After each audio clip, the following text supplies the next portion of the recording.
So I got 10 minutes before the gym's about to open up. Let's see if I can tell a story real quick.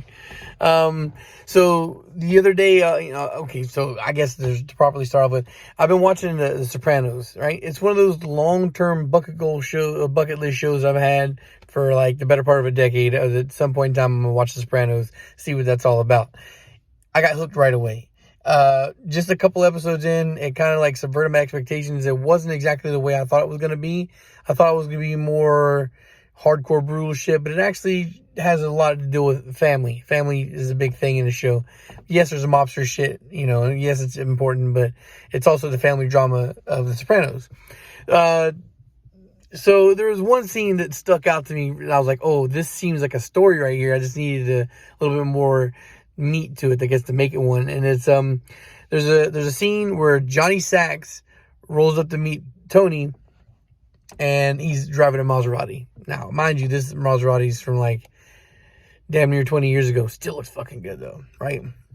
The whole thing is he's flexing about the Maserati. Like, he goes, the thing does a 13.9. There's some shit like that. 13. I'm pretty sure it's a 13. It has a 13.9 standing quarter mile, and 380 horse. He was like, I had to take a special course to learn how to drive this thing, or to, to be safe with it or whatnot. And it's just, I've talked about on this channel plenty of times that even in the last 5 or 6 years, the horsepower jumps and from the technology and tuning and just everything that's been coming out on the market is so dramatic. It's like, it's so much more power, so much more power that people kind of get numb to it.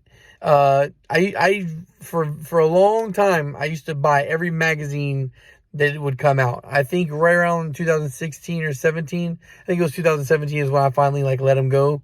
I stopped going out and buying them because all the companies were shrinking down and merging. There was less and less magazines, and I became more of a hermit. I stopped going out to buy shit. So I didn't go out and get the magazines anymore. Anyway, in the magazines, I remember, and I still have a horde of them that a lot of the times they're talking about 300 horsepower, RSXs and shit, and thinking, wow, man, that's fucking extremely fast. Like, I remember not too long ago, the time where I would have killed just to have a B20 swap, and now everybody expects 300 horsepower NA with no problem. Everybody expects 500 horsepower on a budget build. Everybody, is looking at 800 horsepower like it ain't no thing, I've also made arguments before that there's no such thing as too much power for the street. If the car is done properly, you can put it power down. But just because I'm saying that there's no such thing as too much power for the street, and there really is. I mean, Jesus Christ, you're over 1,000 horsepower. Please slow the fuck down. But we have production cars now coming out with 700 horsepower. Now, and the thing is, the big ass difference between those production cars that are high end power versus a Honda. Generally speaking, a Honda that you're going to build like this, like that we're used to building, is like 22 to 2,500 pounds, 2,600 pounds, versus a Hellcat that weighs fucking 4,000, which is the reason why a 400 horsepower Honda smashes on them, right? So, just some shit to think about. Like, the thing that really kind of irks me a little bit is that it's pretty common for these guys that throw around big numbers, and a lot of these guys throwing around these big numbers have never even experienced that before. Like, I'm not saying you can't get used to 400 horsepower and want more, but experience it first. And like, a lot of these guys out here talking haven't even had a 300 horsepower Honda, let alone a 500 horsepower Honda, to think, oh, 500, let me get 8. Like, so just dial it back. If you don't have an experience in at least a 400 horsepower car, then build something for the 500 horsepower range. Build something that needs pump gas only to run properly. Max out a pump gas build, and then start talking about high octane fuel like E85 or race gas and shit like that, right?